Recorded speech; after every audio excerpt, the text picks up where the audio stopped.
Welcome back to your favourite channel Adda 24/7 9th and 10th। मैं हूं शिप्रा तिवारी, बहुत बहुत स्वागत है। आज की कहानी जो मुझे सुनानी आप सुनेंगे अपनी और सिर्फ अपनी शिप्रा मैम की ज़बानी बेटा।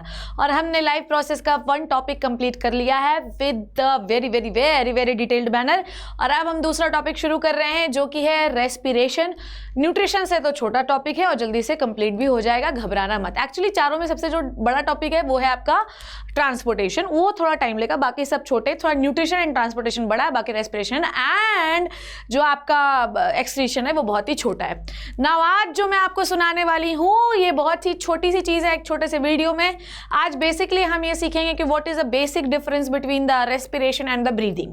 लोग ये सोचते हैं कि सांस लेना एंड सांस छोड़ना is the respiration. Even NCERT भी 11th के एनसीईआरटी में लिखा है कि यही रेस्पिरेशन है, पर अगर आप बेसिक डिफरेंस समझें तो दोनों में एक बेसिक डिफरेंस होता है। ठीक है, रेस्पिरेशन का पहला स्टेप इज द ब्रीदिंग। समझ में आ गई बात? मतलब आप ये समझो कि अगर आप रेस्पिरेशन कर रहे हो तो पहले आपको ब्रीदिंग करना पड़ेगा। ब्रीदिंग रेस्पिरेशन नहीं है। समझ में आई बात? It is a step of the respiration. Clear है? तो आप हम क्या सोचते हैं कि नॉर्मली सांस लेना ही रेस्पिरेशन है मेरे प्यारे बच्चों, पर ऐसा नहीं होता है। सांस लेना रेस्पिरेशन नहीं है। सांस ले लिया है और सांस छोड़ दिए करे जा रहे हैं, it is not the respiration. ना, it is the exchange of gases, या इसी को हम कहते हैं ब्रीदिंग। क्लियर है? तो अगर मैं बात करूं कि व्हाट इज एग्जैक्टली रेस्पिरेशन, तो रेस्पिरेशन अगर आपको करना है तो स्टेप नंबर 1 क्या होगा? रेस्पिरेशन का स्टेप नंबर 1 क्या होगा बच्चों? आपका स्टेप नंबर 1 होगा भैया ब्रीदिंग। सबसे पहले क्या होगा? ब्रीदिंग। स्टेप नंबर 1 क्या होगा? Breathing. Done done done done done डारा। ठीक है। एंड द स्टेप नंबर 2 क्या होगा? स्टेप नंबर 2 क्या होगा? स्टेप नंबर 2 होगा ब्रेक डाउन ऑफ न्यूट्रिएंट। ठीक है, ब्रेक डाउन ऑफ न्यूट्रिएंट। तो ये जो है ब्रेक डाउन ऑफ न्यूट्रिएंट, और इसी को हम कहते हैं सेल्यूलर रेस्पिरेशन। क्लियर है? समझ में आ गई बात? नाउ आगे बात करते हैं कि ब्रीदिंग क्या होता है, फिर इसमें कौन से पार्ट इन्वॉल्व होते हैं। पहले मैं आपको ये बता देती हूँ कि ब्रीदिंग में कौन कौन से पार्ट्स इन्वॉल्व होते हैं मेरे प्यारे बच्चों। ध्यान से देखियो, है ना? ये नहीं सोचे हाय हाय मैम ये तो बड़ा ही आसान है। नहीं, उतना आसान भी नहीं है। ब्रीदिंग में क्या क्या इन्वॉल्व होता है, पार्ट्स कौन कौन से इन्वॉल्व होते हैं ये समझिए। कौन कौन से सांस लेने में कौन सा पार्ट इन्वॉल्व होता है, चलो मेरे साथ सांस लीजिए। इन्वॉल्व हो रहा है? अच्छा, चलो इसके लिए मैं आपको एक छोटू सा डायग्राम बना के दिखा देती हूँ, देखिए ध्यान से। ये है एक सुंदर से हमारे लंग्स। ठीक है, ये हो गए हमारे लंग्स। क्लियर है? ये हो गए हमारे लंग्स। लंग्स के ऊपर ध्यान से समझना, ध्यान, लंग्स के ऊपर ऐसे करके एक रिब केज होता है। लंग्स के ऊपर इस तरीके से क्या पाई जाती हैं? रिब्स पाई जाती हैं। क्लियर है इतनी बात? तो लंग्स के ऊपर क्या पाया जाता है? रिब्स पाया जाता है। सो ये क्या हो गया बच्चों? लंग्स। तो आपके ब्रीदिंग में लंग्स इन्वॉल्व होते हैं। कितने होते हैं लंग्स? हमारे पास 2 होते हैं। ऊपर से जिन्हें हम पसलियां कहते हैं, यहाँ पे हाथ लगाओ, यहाँ पे ऐसे ऐसे करके हाथ लगाओ। कुछ फील होता है आपको कि नहीं होता है कि बस बिना पसलियों के पैदा हो गए? इन्हें हम कहते हैं रिब्स बेटा जी। क्या कहते हैं लल्ला? इन्हें हम कहते हैं बेटा जी रिब्स। कितना होती है? 12 पेयर रिब्स होती है। रिब्स क्या होती है? इनको हम हिंदी में कहते हैं पसली। तेरी मार मार के हड्डी और पसली एक कर देंगे तो पसली ये होती है जो आपके चेस्ट के ऊपर पाई जाती है। ठीक है। सेंटर में ये स्टर्नम होता है जिसे हम ब्रेस्ट बोन भी कहते हैं, ब्रेस्ट बोन। और यह याद नहीं होगा तो टेंशन नहीं लेना। उसके बाद ब्रीदिंग में एक और पार्ट इन्वॉल्व होता है जो कि लंग्स के नीचे होता है और ये डोम शेप का होता है बच्चों। और इस डोम शेप के स्ट्रक्चर को हम कहते हैं राजा बेटा डायफ्राम। ठीक है, डायफ्राम। ठीक है, डोम शेप का स्ट्रक्चर जो है इसे हम डायफ्राम कहते हैं। शेप क्या हो गया इसका? डोम शेप हो गया। क्लियर है? डोम शेप का स्ट्रक्चर जिसे हम डायफ्राम के नाम से जानते हैं। Is this clear to you guys? Now आगे बढ़ते हैं तो ध्यान से समझना, तो आपको क्लियर समझ में आएगा। जो डायफ्राम होता है it is the exclusively found in the mammals. ठीक है, exclusively found in the mammals का ये एक एक्सक्लूसिव कैरेक्टर है। मतलब मैमल्स के अलावा ये कहीं और नहीं पाया जाता। मैमल्स जिसके पास मेमोरी ग्लैंड होती है, अपने बच्चे को दूध पिलाने के लिए उसके पास मेमोरी ग्लैंड होती है, उन्हें हम मैमल्स कहते हैं। तो आपके पास ये समझ में आया कि भाई साहब कौन कौन से पार्ट्स इन्वॉल्व होंगे? Ribs, sternum, lungs, diaphragm. Clear है? ये सारी चीज़ें इन्वॉल्व होंगी। एक और चीज़ बताती हूँ मैं, हालांकि ये ज़रूरत नहीं है पर सुन लो। इन रिब्स के बीच में बेटा क्या लगी होती है? मसल्स।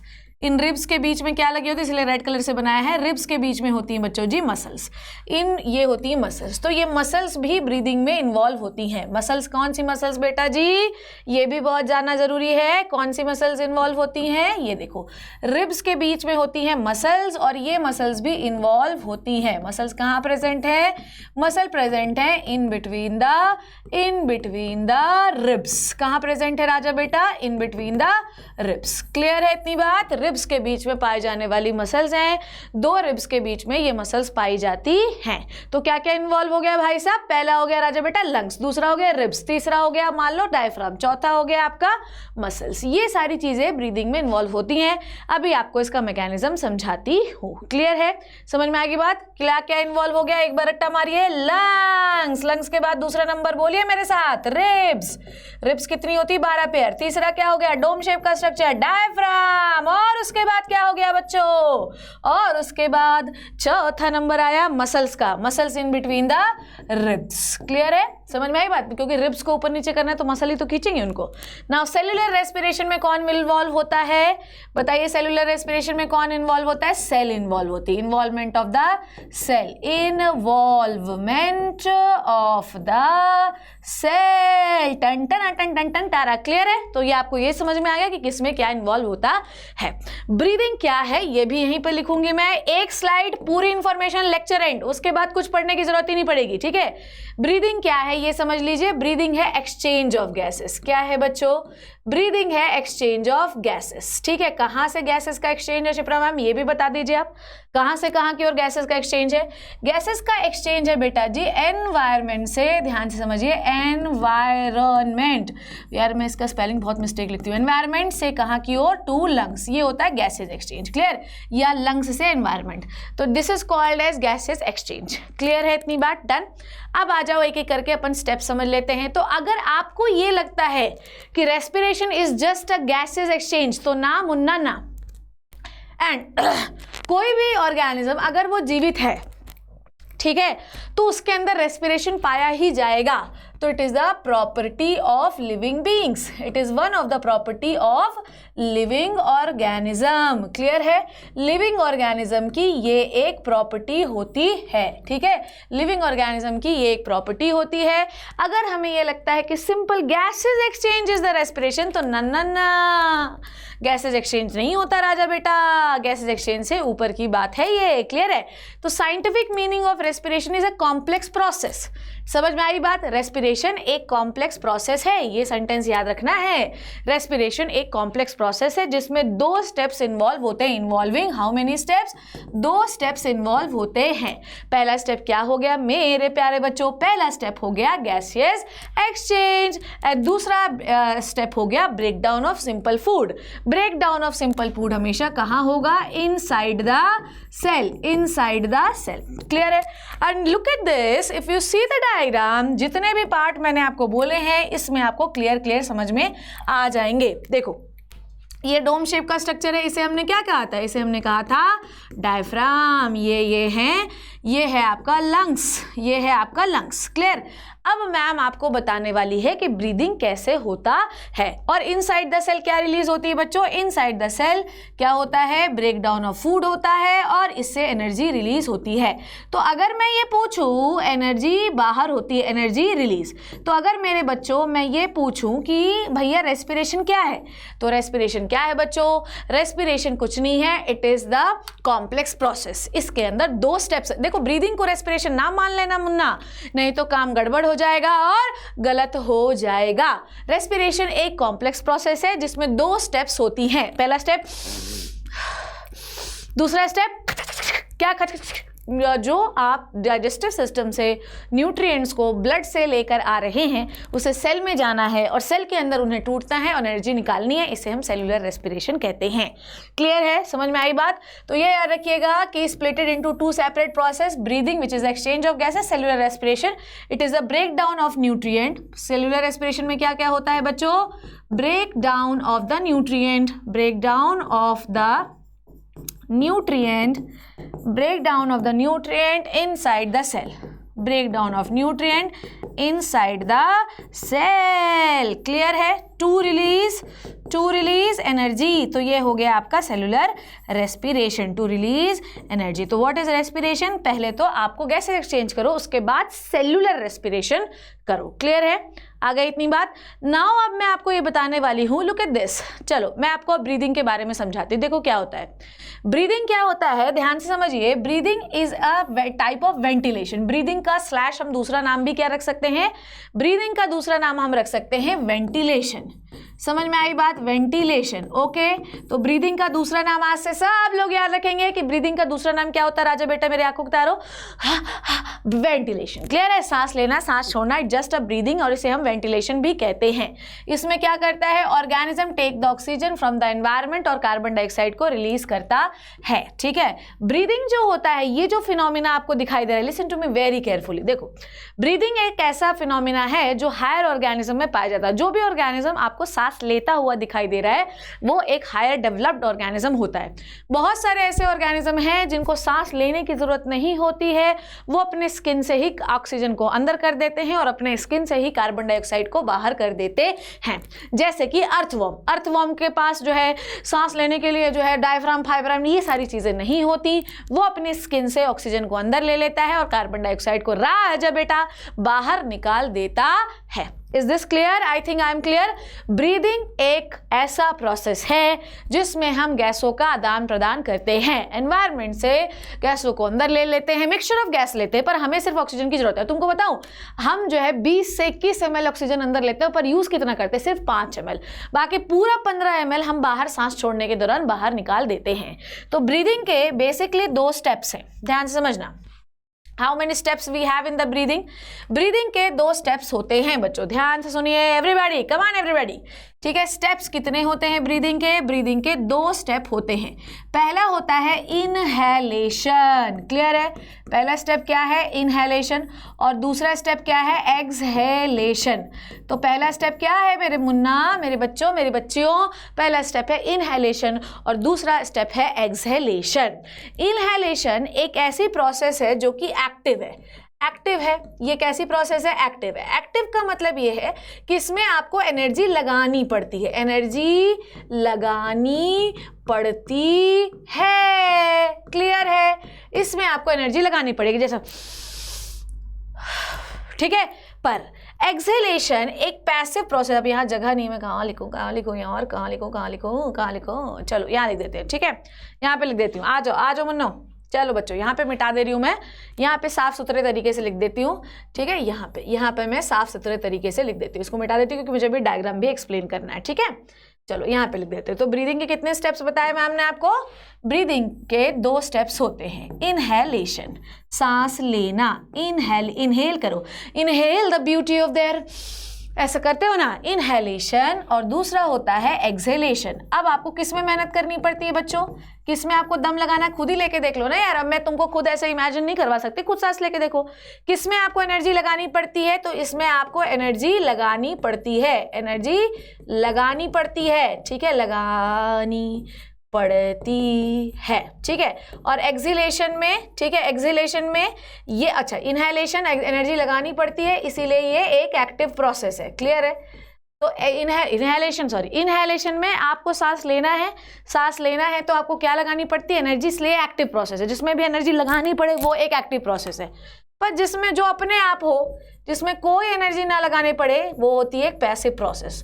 तो सांस लेने में आपको एनर्जी लगानी है और सांस छोड़ने में कोई एनर्जी नहीं लगानी, वो अपने आप ही हो जाती है। तो बेटा जी, अगर आपने सांस ले लिया है तो घबराने की जरूरत नहीं, सांस अपने आप निकल ही जाएगी। नहीं मतलब कोई गलत बात नहीं कर रही हूँ मैं कि सांस निकली जाएगी, मतलब अगर आपने सांस भर रखी है तो सांस निकलेगी ही, ठीक है। करीब जो है 3 सेकेंड का एक एक्सहेलेशन और इनहेलेशन होता है। तो 1 मिनट में आप 15 से 20 बार ब्रीथ करते हैं। टिक टिक लगा के घड़ी जरा चेक करना कितने बार ब्रीथ करते हैं, फिर कमेंट सेक्शन में बताना, ठीक है। In higher animals breathing is regarded as rhythmic movement. Rhythmic movement rhythm में होता है, ठीक है। एक्सहेलेशन, इनहेलेशन, एक्सहेलेशन, इनहेलेशन, ठीक है, of muscles and skeleton in order to increase the gases exchange across the respiratory surface। तो basically हम breathing क्यों करते हैं बच्चों? We always do the breathing। हम हमेशा ब्रीदिंग क्यों करते हैं? हम हमेशा ब्रीदिंग इसलिए करते हैं ताकि जो आपके गैसेस डिमांड है, जो ऑक्सीजन की डिमांड है आपकी बॉडी में, वो हमेशा पूरी होती रहे, ठीक है। अब ध्यान से समझना, ये वाला डायग्राम जो बच्चा समझ जाएगा मेरा, वो पूरी ब्रीदिंग की कहानी समझ जाएगा, ठीक है। ध्यान से सुनना। देखो यहाँ पर आपको डायफ्राम दिख रहा है, आई होप दिख रहा होगा। जब आप इंस्पिरेशन कर रहे हैं, इंस्पिरेशन का दूसरा नाम क्या होता है? इंस्पिरेशन का दूसरा नाम है इनहेलेशन। इंस्पिरेशन का दूसरा नाम है इनहेलेशन और एक्सपायरेशन का दूसरा नाम है एक्सहेलेशन, ठीक है। इंस्पिरेशन का पहला नाम है इनहेलेशन और एक्सपायरेशन का दूसरा नाम होता है एक्सहेलेशन। क्लियर है? I hope I am clear to you. इसमें कोई समस्या नहीं जा रही होगी आपको। Now listen to me very carefully. ये हैं आपके रिब्स। अभी मैंने आपको बताया क्या इन्वॉल्व होता है, रिब्स। और ये है बेटा मसल। मसल याद रखना, इंटरकोस्टल मसल होती हैं, जो लाल लाल दिख रही है ना आपको, ये मसल है। अब नाम याद करने की जरूरत नहीं है। Now listen to me very carefully, ध्यान से देखो। जब आप देखो डायफ्राम नॉर्मल कैसा होता है, ऐसा डोम शेप का होता है।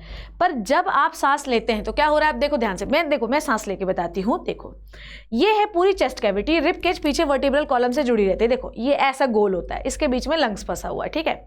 तो क्या होता है, ध्यान से समझना क्या होता है। डायफ्राम नीचे चला जाता है। डायफ्राम जो डोम शेप का होता है, ध्यान से समझ लो, मेरे पास जो डायग्राम है उसे समझाती हूँ।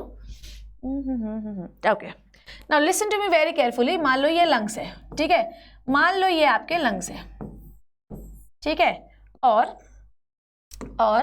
ये आपका डोम शेप का डायफ्राम है, ठीक है। दिस इज द डायफ्राम जो कि डोम शेप का है, ठीक है।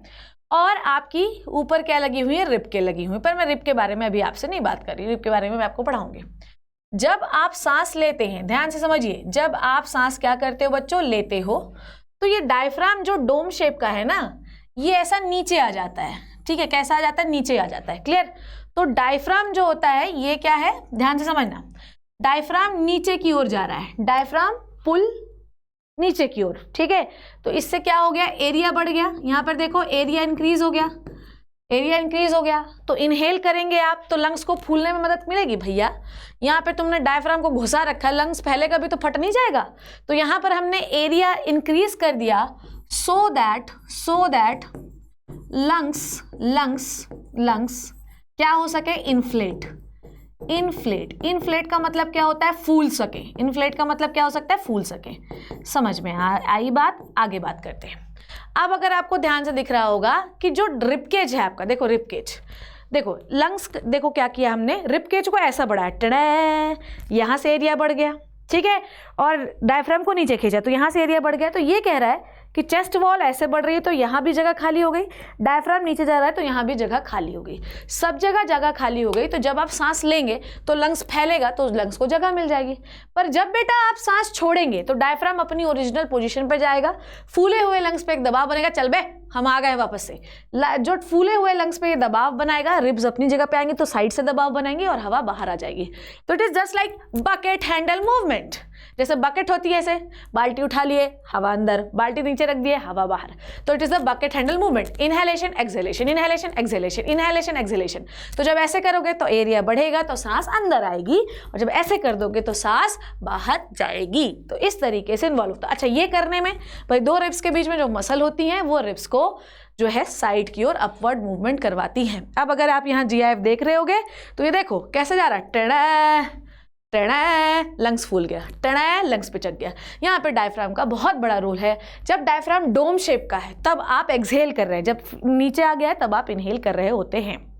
Is this clear? ये हो गया ब्रीथिंग, ठीक है। 3 सेकेंड का होता है। Now will talk about the cellular. I hope I am clear, very clear, ठीक है। कौन कौन इन्वॉल्व होता है, कैसे आप ब्रीथ करते हैं, ये सारी चीजें मैंने आपको समझाई। तो देखो ना, छाती बढ़ती मतलब हवा अंदर आ रही है। क्लियर है? Now will talk about the cellular respiration. Cellular respiration एक कॉम्प्लेक्स प्रोसेस होता है जिसमें हम, देखो भैया, जो आप ग्लूकोज लेके आए हो, जिससे देखो ये ग्लूकोज आपका कहाँ से आ रहा है, ये ग्लूकोज आ रहा है हमारा डाइजेस्टिव सिस्टम से। डाइजेस्टिव सिस्टम से हम ग्लूकोज को कहाँ लाते हैं, ब्लड में, ब्लड से लेके जा रहे हैं सेल में। अब सेल में इसको आप क्या करेंगे, तोड़ेंगे। तोड़कर आप इससे क्या निकालोगे बच्चों, देखो ध्यान से, तोड़कर आप इससे क्या निकालोगे, ATPs। क्या निकालोगे, ATP। अगर आपको ग्लूकोज को परखच्चे उड़ा दिया आपने, पूरा तोड़ दिया, तो कितनी एटीपी निकली? 36, और कार्बन डाइऑक्साइड बाहर निकाला। पर अगर मान लीजिए अच्छे से नहीं तोड़ पाए तो इतनी एटीपी नहीं निकलेगी और हो सकता है कार्बन डाइऑक्साइड भी ना निकले। क्लियर है? और तो इसका मतलब ये है कि oxidation of respiratory substrate, respiratory substrate कौन है? सबस्ट्रेट कौन है आपके लिए? सबस्ट्रेट जिसको तोड़ना है वो है ग्लूकोज। ठीक है, जिससे क्या रिलीज होती है? Carbon dioxide and energy. अब ये कब रिलीज होगा? जब एरोबिक रेस्पिरेशन आप कर रहे हैं, जब एयर की प्रेजेंस में। एयर की एब्सेंस में कुछ और ही कहानी चलेगी बेटा। एयर की प्रेजेंस में with the help of oxygen जब आप ग्लूकोज को सेल के अंदर तोड़ते हैं तो भर भट भट भट भट भट बहुत एनर्जी निकलता है यार, और आपकी CO2 भी निकलती। पर अगर ऑक्सीजन नहीं है तो सेल मरेगी नहीं। क्या है इसके जुगाड़ पानी, ये हम नेक्स्ट क्लास में डिस्कस करेंगे। तो हमें ये समझ में आया है कि जो ग्लूकोज है वो सेल के अंदर जाता है और ATP के फॉर्म में बाहर निकलती है उसकी एनर्जी, और उस एनर्जी को हम माइटोकॉन्ड्रिया में स्टोर कर लेते हैं फॉर द फ्यूचर यूज। मेरे बच्चों, ये बात आई होप आपको क्लियर हुई। So this is the introductory part of the respiration, जिसमें हमने सीखा कि रेस्पिरेशन एक कॉम्प्लेक्स प्रोसेस है जिसके 2 स्टेप होते हैं। पहला ब्रीदिंग, एक्सचेंज ऑफ गैसेस, जिसमें रिब्स इन्वॉल्व होती हैं, मसल्स इन्वॉल्व होती हैं, दोनों रिब्स के बीच में डायफ्राम और लंग्स इन्वॉल्व होते हैं। जब आप रिब्स को साइड की ओर और डायफ्राम को नीचे की ओर ले जाएंगे तो थोरैसिक चैम्बर, मतलब चेस्ट का जो चैम्बर होता है, थोरैसिक मतलब चेस्ट का चैम्बर, ये इंक्रीज हो जाता है और हवा अंदर बढ़ती है और लंग्स मोटे हो जाते हैं। पर जब सांस छोड़नी है तो रिब्स अंदर की ओर आती हैं, लंग्स पे दबाव बनाती हैं, डायफ्राम ऊपर की ओर आ जाता है, वापस डोम शेप हो जाता है, नीचे से दबाव बनता है और हवा बाहर हो जाती है। 3 सेकंड का होता है इंस्पिरेशन और एक्सपिरेशन। इंस्पिरेशन में एनर्जी लगानी पड़ती है, इसलिए वो एक्टिव प्रोसेस है, पैसिव में नहीं लगानी पड़ती, जो कि एक्सपिरेशन। फिर मैंने आपको बताया सेलुलर रेस्पिरेशन, ये सेल के अंदर होता है। ये 2 प्रकार का है, एरोबिक और एनारोबिक। इसको हम नेक्स्ट क्लास में डिटेल से बात करेंगे, types of cellular respiration. I hope you learn and enjoyed the session. छोटे सेशन, प्यारे session, cute session, you have to share the session, then I will definitely back to you. अगर आपको कोई doubt हो please मुझसे पूछिए। I am here for you, only for you. Thank you so much बच्चों, and bye bye.